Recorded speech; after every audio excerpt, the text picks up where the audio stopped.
podcast The Scar of Trust. Balik lagi sama aku Vivi dan aku Lydia. Nah, jadi di episode sebelumnya kita udah ngobrolin hal-hal dasar yang sering banget terjadi di dalam suatu hubungan.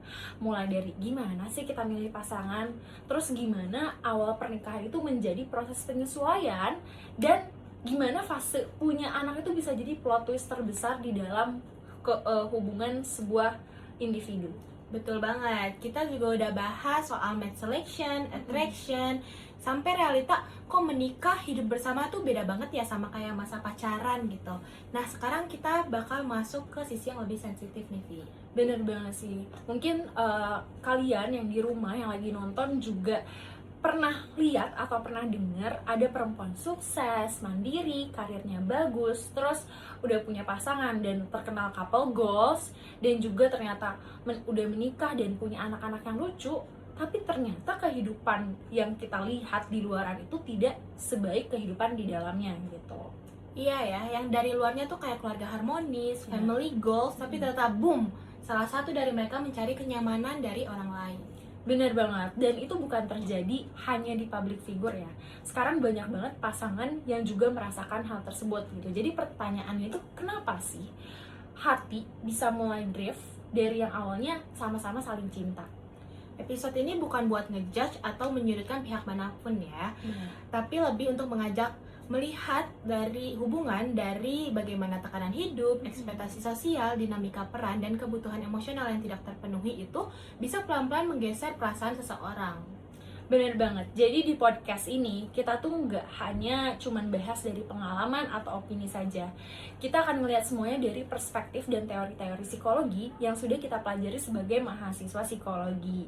Jadi bukan cuman katanya sih kayak gini, feelingnya sih kayak gini, tapi kita bakal bahas pakai teori-teori dasar-dasar yang ilmiah. Betul, mungkin kita coba samain perspektif terhadap makna dari perselingkuhan sendiri dulu ya. Oke, menurut jurnal yang aku baca, perselingkuhan itu adalah pelanggaran sebuah kepercayaan, pengkhianatan sebuah hubungan, dan pemutusan kesepakatan. Sumber lain juga mendefinisikan perselingkuhan sebagai pelanggaran norma atau aturan dalam suatu hubungan. Oke, nah terus bentuk perselingkuhan tuh sebenarnya ada apa aja sih? Oke, jadi menurut yang aku tahu, bentuk perselingkuhan itu emang gak selalu berbentuk hubungan seksual. Ada perselingkuhan emosional, perselingkuhan fisik, perselingkuhan virtual, dan perselingkuhan finansial. Oke, berarti banyak ya sebenarnya. Itu kayak gimana aja tuh bentuknya? Jadi kalau perselingkuhan emosional itu di saat orang tuh menjalin hubungan emosional yang mendalam dengan orang lain di luar pasangan. Jadi dia misalnya berbagi cerita, berbagi rahasia, dan bahkan cinta dengan lawan jenisnya.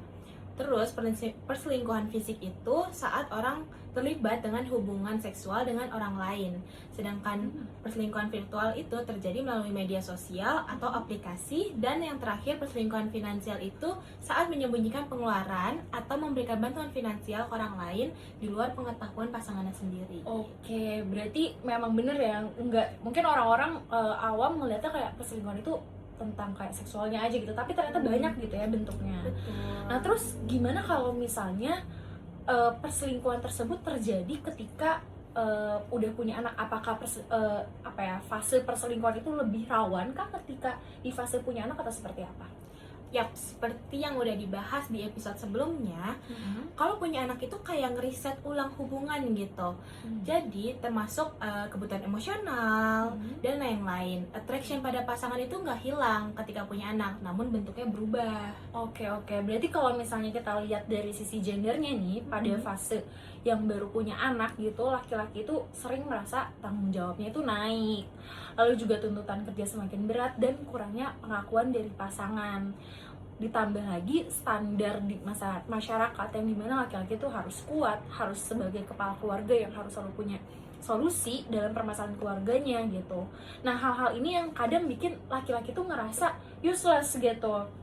Makanya kalau misalnya ada orang luar gitu yang bilang kamu keren banget gitu, nah itu bisa, wah udah sih itu dopaminnya tuh langsung naik gitu. Apalagi kalau misalnya komunikasi dengan pasangannya juga lagi nggak baik-baik aja. Betul, sedangkan kalau dari sisi cewek nih beda lagi. Setelah jadi ibu, kebutuhan paling utama perempuan adalah emotional presence. Sekedar ada yang nemenin, nanyain kabar dia, atau tahu mereka tuh lagi capek banget seharian itu. Jadi perselingkuhan pada perempuan biasanya bukan soal fisik, tapi soal connection, rasa dia pengen didengar, ditemenin, atau dimengerti. Oke, nah selain faktor emosional tadi, ada faktor-faktor lain yang mempengaruhi perempuan gitu, apalagi perempuan karir yang sudah menjadi ibu. Nah, ini disebut sebagai beban domestik atau yang lebih dikenal sebagai mental load. Nah iya, mental load. Jadi buat teman-teman yang belum tahu, mental load itu adalah beban kognitif untuk mengelola, merencanakan, dan mengorganisir semua kebutuhan rumah tangga dan anak. Bukan sekedar ganti popok atau ngelaksanain tugas cuci piring, tapi nginget kapan stok popok habis, merencanakan menu makan malam seminggu ke depan, mengingat jadwal imunisasi anak, atau mencari pengasuh baru. Bener banget sih, meskipun kebanyakan kan suami itu biasanya membantu secara fisik gitu ya. Tetapi biasanya kalau perencanaan utama kayak kapan ya listrik habis, atau misalnya urusan dapur ada yang kurang atau enggak, terus kayak tentang anak, itu biasanya full diurusinnya itu sama istri gitu. Makanya sering banget ada istri yang ngerasa kelelahan mental. Nah ini nih yang bikin emotional tanknya cepet kosong. Tepat sekali, kekosongan itu membuat perempuan rentan mencari apresiasi di luar. Tapi tekanannya nggak cuma dari dalam, tapi juga dari luar. Oh bener banget sih, terutama yang menyerang pasangan di mana istri itu lebih sukses atau income-nya itu lebih tinggi dibanding suami. Betul, masyarakat kita masih kental nih sama norma laki-laki harus jadi sole provider. Akibatnya suami yang income-nya lebih rendah daripada istri sering menghadapi kritik atau sindiran, memicu yang namanya ego threat. Yaps, bener banget sih, ditambah kadang keluarga besar juga ikut turut campur gitu ya, ikut campur gitu. Ada yang mulai dari omongan kayak istri itu harus mengikuti suami, istri itu nggak boleh kerja keras terlalu keras, kasihan suaminya, atau misalnya istri itu harus di bawah suami dalam hal penghasilan gitu. Nah, hal-hal kayak ginilah yang bikin perempuan itu dianggap sebagai ancaman gitu kalau misalnya penghasilannya lebih tinggi. Komentar-komentar kayak gitu tuh yang bikin perempuan jadi lelah secara fisik dan emosional. Sementara laki-laki juga ngerasa posisinya bisa terancam, merasa kurang manly lah, kurang berperan di dalam rumah tangga mereka. Ketika rumah tangga penuh tekanan, baik dari mental load maupun judgement sosial, kedua pasangan cenderung mencari ruang aman atau validasi positif dari luar. Inilah akar kenapa hati bisa drift. Oke, berarti dinamika perempuan yang sukses itu berbeda ya sama dinamika perempuan yang mungkin memang full jadi mother aja gitu, di rumah aja, atau perempuan yang memang income-nya tidak lebih dari suami gitu ya, di dalam kalau misalnya kita lihat dari isu perselingkuhan. Betul, beberapa dari teman-teman mungkin notice juga nih bahwa akhir-akhir ini banyak kasus mengenai public figure wanita yang selingkuh atau diselingkuhi oleh pasangan mereka, padahal mereka udah memiliki anak kecil. Balik lagi, podcast ini bukan untuk menyudutkan salah satu pihak, tetapi untuk belajar bersama-sama. Bener banget. Jadi mengapa sih posisi perempuan gitu yang lebih sukses dan memiliki anak ini rawan sekali dalam hubungan? Nah kalau misalnya kita lihat dari teori evolutionary, laki-laki itu pada dasarnya itu punya kebutuhan untuk ngerasa di posisi yang berarti, ngerasa dibutuhin, ngerasa berperan gitu. Nah, ketika perempuan naik, karirnya lebih cepat, income stabil, pendidikan yang lebih tinggi, misalnya sementara laki-lakinya itu stuck aja gitu di situ. Nah, itu bisa muncul perasaan bahwa egonya ini terancam gitu, perasaan dimana laki-laki ngerasa nggak berarti dan ngerasa lemah. Betul banget, apalagi setelah punya anak, banyak pasangan yang otomatis balik ke pola tradisional. Istri nurturing, suami providing. Tapi kalau suami ngerasa gue nggak providing cukup, self-esteem dia bisa turun drastis. Ketika itulah laki-laki bisa terjerumus untuk mencari validasi dari luar.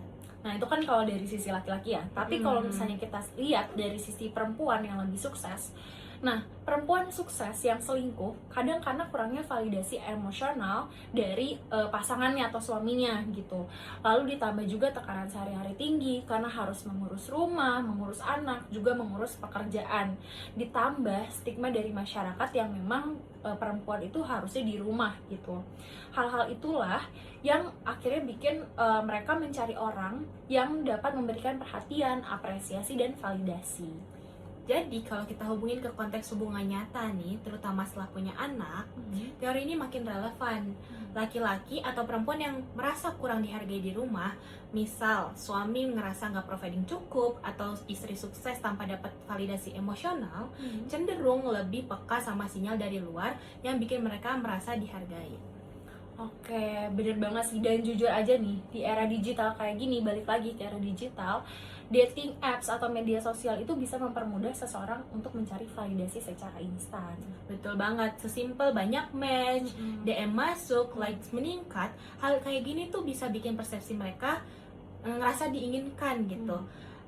Dan semakin besar godaan untuk mempertimbangkan hubungan alternatif, walaupun sebenarnya mereka masih sayang sama pasangan mereka. Bener sih, jadi sebenarnya intinya itu tentang rasa ingin dihargai, diinginkan, dan bermakna gitu. Kalau kebutuhan dasar ini nggak terpenuhi di hubungan utama, ya udah, godaan dari luar bisa jadi resiko perselingkuhan. Betul banget, makanya penting banget untuk pasangan membaca kebutuhan emosional masing-masing, ngasih apresiasi, dan menjaga self-esteem satu sama lain, supaya attraction mereka tetap terjaga dan risiko goyahnya hubungan itu berkurang. Wah, seru banget ya obrolan kita hari ini gitu. Hari ini kita udah ngobrolin dari sisi kenapa godaan perselingkuhan itu bisa muncul, mulai dari rasa diinginkan sampai kebutuhan emosional yang gak terpenuhi. Jadi intinya hubungan itu butuh perhatian, apresiasi, dan self-esteem yang dijaga bersama. Tapi ini baru sisi kenapa nih. Di episode selanjutnya kita bakal bahas dampak perselingkuhan gak cuma ke pasangan, tetapi juga ke anak, keluarga, dan diri sendiri. Jadi jangan lupa ya untuk tonton episode selanjutnya, karena dijamin pembahasannya akan lebih seru dan insightful. Betul banget. Aku Lydia dan Aku Vivi, pamit undur diri, sampai ketemu di episode selanjutnya. Jangan lupa untuk self-aware dan dengan kebutuhan diri sendiri dan pasangan, karena apresiasi kecil membuat hubungan lebih meaningful. bye semuanya.